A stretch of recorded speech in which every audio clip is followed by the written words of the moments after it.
Welcome to Guide Guru. We hope this video helps. You begin by confirming prerequisites and taking the first concrete actions. Make sure you meet the recommended level and have unlocked the raid node. Once done, open the party finder and queue. You should have a balanced team, a tank, a healer, and 2 DPS with raid-optimized gear. Use daily stamina and any boost items to guarantee resource availability. And start your first raid attempt now. This begins the token generation cycle and sets up drop rates for future runs. Once you have started, focus on optimizing the middle phase of token farming. You want to prioritize raid phases and bosses known to drop tokens, learn their mechanics, and avoid wipes to keep efficiency high.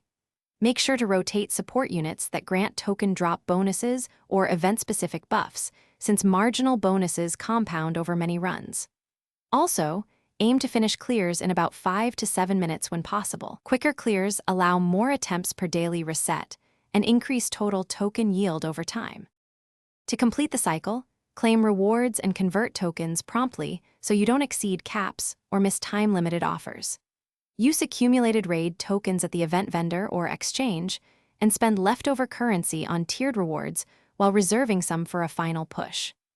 If you encounter low drop rates or stalled progress, first verify party composition and buff uptime, then relog or requeue to reset the instance. This often fixes stuck drop tables and synchronizes bonuses so your next runs perform correctly.